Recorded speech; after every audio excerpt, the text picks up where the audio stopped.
Hello everyone, in this video we will tell you how to use different sorts of future forms. First, look at Eleanor Roosevelt and her beautiful quote that the future belongs to those who believe in the beauty of their dreams. I hope you agree with that, and this video lesson will help you expressing your thoughts about future properly. Let's talk about in general what kind of future forms we will cover in the first part of the lesson. We'll show you how to talk about plans, intentions, and decisions, how to talk about future facts, how to make predictions, and what conjunctions you can use to express future clauses. Well, we'll start with the simple structures. It's more of a revision for for you.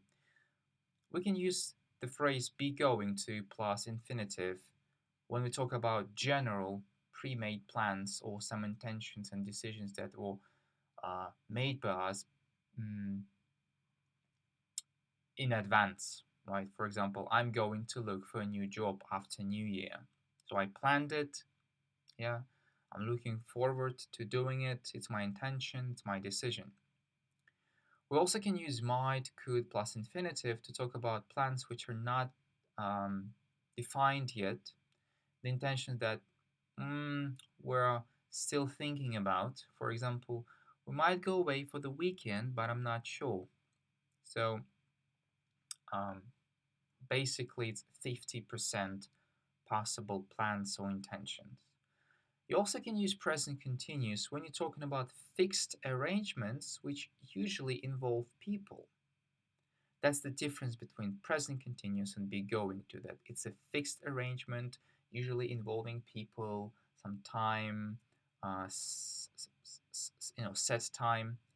We're having a family dinner on Sunday evening, right? Because you already warned your family members, you invited someone else. Mm, it's all fixed, it's arranged, and it involves people. The people involvement is not a rule, but just something that can help you to differentiate when to use be going to and when to use present continuous.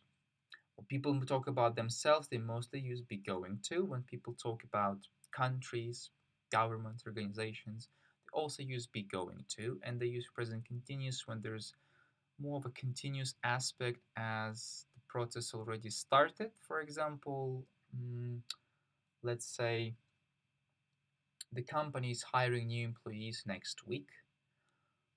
Um, it's kind of fixed, right? It also involves people, but it might have started already. So that's the difference. And number four, we can use will plus infinitive when the decisions are made on the spot, so spontaneously. You come home, you say, "Oh, I'm so tired, darling. I think I'll go to bed now." Right? That was your decision, which you made at the moment of speaking. You can't use be going to because you didn't pre-make the plan. You can't use might because, well, you're sure that you want to go to bed and that you're tired. And you can't use present continuous because it's not an arrangement. So will is used to talk about spontaneous decisions. We talk about plans, intentions, decisions in general. They also have two phrases: planning to do something or hoping to do something, and thinking of doing something, um, which is just you just use it as fixed phrases.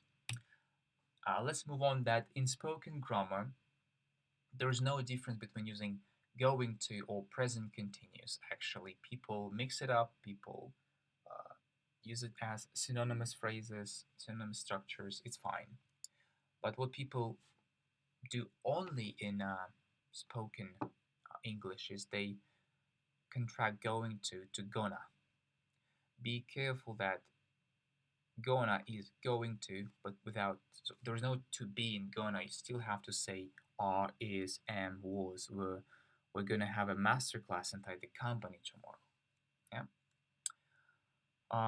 Just a little slang alert that you might hear the phrase ama, which is a contraction to I'm going to. and it can be used only with I. So you can't say hima or shima. For example, I'm gonna do all my homework tonight, teacher, I promise. Some people use it instead of will as well. For example, oh, I'm tired, I'm gonna go to bed. Even though it was a spontaneously made decision, ama is something that used about you, so the first person with I. Talk about plans, intention, decisions of all sorts of kinds, but it's very, very slangy. So on a, I don't know, if you use this on a conference meeting, it will sound very, very rudimentary and low educated. But just for fun, I mean, not just for fun, but people use it when they talk to friends, just to make their speech faster and shorter. How to talk about future facts? We can divide all the facts into just general facts, and with them we use will. Yeah, it's the first future structure which beginners learn. And there's also present simple, which is used to talk about schedules, timetables, and appointments. This lesson finishes at 6 o'clock. Yeah, for example, the teacher tells you, or the train leaves in 45 minutes. So if the future event, a future fact, is in a timetable, in a schedule, or it's an appointment, for example, I meet the doctor tomorrow at 6, then you can use present simple. To talk about predictions, we also divide them into two um, different types. Predictions which are based on the opinion, no, without any evidences. Usually we use such verbs as think, hope, so uh, verbs which we can use to express an opinion. With predictions like that, we use modal verbs will, might, could, won't, may, can, plus infinitives to talk about predictions which are not based on the which are based on the opinion and not based on evidence. For example, we might have an extra day off for no reason. I mean, who knows? I think so. You know, I made some calculations in my head, but there's no evidence. It's just my opinion. I expect everyone could skip the deadline of the test. You know, just it seems like it can happen, but I'm not sure. Just my opinion. If there is an evidence that an evidence which makes your prediction more realistic, you have to use be going to. Imagine you look at the clouds and you can say, well, it is going to rain. Or, for example, you and your partner are going to the test and you ask your partner, hey, did you prepare? He tells you, oh, for what? We have a test today? And you can say, well, you're going to fail. Uh, it's not a plan, right? It's a prediction based on the evidence that your partner just didn't prepare, then it's very likely he or she will fail. Elisa is going to have a baby. You see that she's pregnant. Pregnancy has started, so it's a prediction based on the evidence. There's some extra phrases you can use to talk about predictions. It's be likely to plus infinitive. I'm likely to be tired after work. Yeah. I mean, it's all simple. Just change the infinitive, change the verb. I'm likely to go home after recording this lesson. You can use may well as well, we usually may well is used. Look at the example. The internet may well mean the end of printed newspapers. It's a prediction that you really strongly believe in. Uh, Not exactly basing it on evidence or not, but just it, it, it expresses a strong prediction. I mean, your attitude is serious about whether this prediction is going to happen or not. There is a good chance you can just translate it word by word and the meaning will not be lost. You can also use some adverbials like definitely, certainly, possibly, and probably. Pay attention to the word order. Jody and Al will probably get divorced soon. You definitely won't get a ticket now. They will be sold out. When we use negatives, we put them before a modal verb, and when we use um, a positive sentence, we put it between a modal verb and the active verb. The words definitely, certainly, possibly, probably, mostly are used with will, might, could, may, can, and less often are used with going to. They can be, just less often. Be careful. There's also a way to use first, kind of a first conditional sentences talk about future. Sometimes conditional sentences are used in context without two parts. In this case, you still need to use present to talk about future. For example, um, let's get together as soon as you arrive. So it's the present tense, but meaning is the future. We have the future meaning here. Before we begin, we need to talk about the previous meeting. Um, so if you look at as soon as you arrive and before we begin, these are if clauses for first conditional sentence. Right, right. But you still use present tense to talk about future. For example, we need to talk about the previous meeting. This is a present tense. Let's get together. This is a present tense. So you can use first conditional to talk about real possible events which are going to happen in the future and use just a part of it, the if clause, while the second part will be represented by present tense, but it doesn't make the conditional zero because we're not talking about a general fact here. We're talking about a real actual situation which has a real actual outcome. For example, before we begin, we need to talk about the previous meeting. My question to all of you, are you going to have a good weekend and be happy as this um, little emoji? Yeah, but we have actually the second part of this future forms lesson, and again another quote of Mahatma Gandhi: the future depends on what you do today. So I hope you watch the video lesson today and you'll be successful in the speaking workshop. We will be looking at future perfect and future continuous tenses. Let's say you want to make a promise to your boss that you will finish the presentation very soon. So you make a promise and you set the deadline. There are different future time structures which you just covered, which you can use. For example, I'm going to send you the presentation first thing in the morning. This is your intention. I will finish it and send it ASAP. This is your decision, which is made spontaneously. But if you want to emphasize that there is a deadline and you will do something before the deadline, before the moment, you will use future perfect. There are three prepositions which you can use to describe before a moment, and you can see them on the right.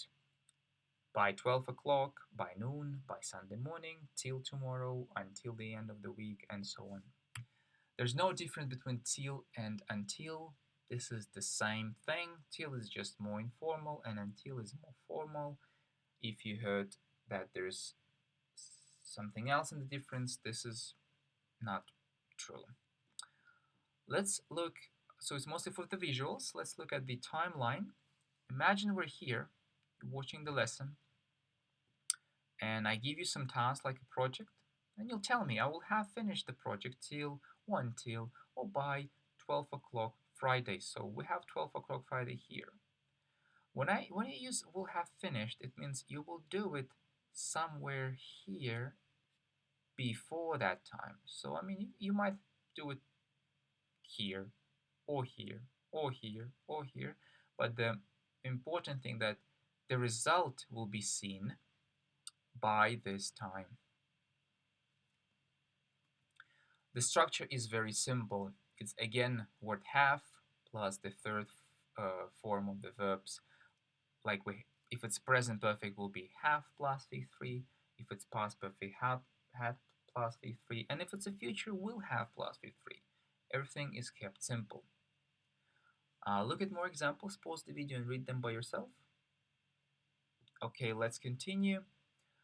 A very crucial moment that future perfect is used more often in written form, and in everyday speech we will use these phrases which I told you. You can use going to or will. It is really not that often used in spoken English, mostly in written. You can also change will to other modal verbs like might, may, would like to.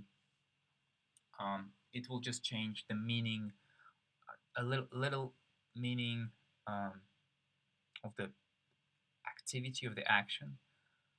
I will have sent means you're sure. I might have sent means you're not sure. I would like to have sent it means um, that you want to do it. Basically, that's it. Um, what about future continuous? This is even an easier structure because we use it to talk about the activity which will be happening at the exact moment or around it. So it's like present and past continuous, but about future. Let's imagine I'm talking about tomorrow evening, 7:30 o'clock, something around 7ish. I'll be watching TV with my family. We'll be solving a puzzle together at home. There are a lot of fixed phrases which are used with future continuous. It's when you talk about the time period, which, uh, for example, in 5 years, which means через 5 лет, in 10 years, in 2 weeks. So we can make predictions using future continuous as well. When talk about specific time, like around 6 o'clock, this time next year, this time tomorrow. You also use it to talk about your expectations. I expect I'll be working in Canada in 10 years. And you can also use it when you want to show that something, the process will be happening during, or something will happen during a process. When you call at 5, or if you call at 5, I will be driving um, on the highway, so I'm sorry, I will not answer. It's actually the example for the visual learners. This is now.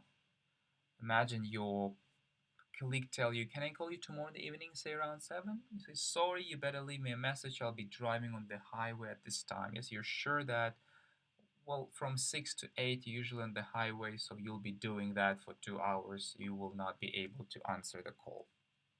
This is the formula, which is super simple. Again, it's like past and present continuous, but in future.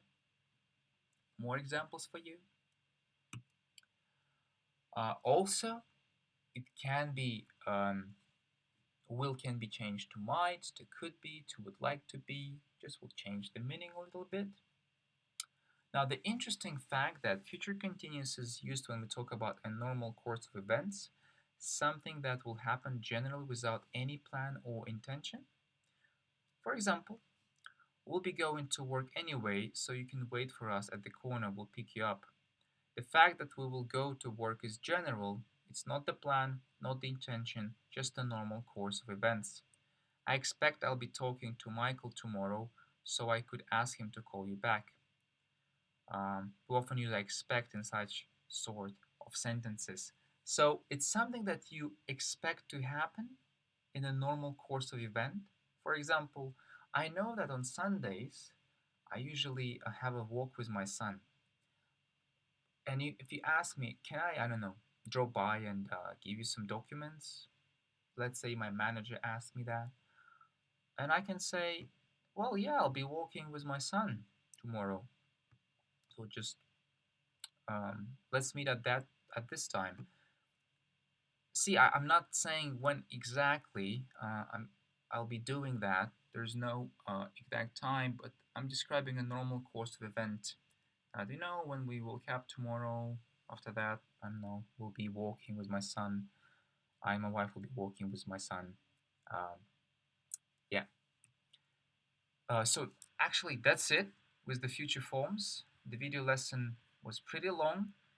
I hope you got everything right. You can do extra exercises below, but you don't have to pass them to your teacher. There will be answer keys, so just do it for yourself and you practice all of these structures and tenses and new information in the speaking workshop.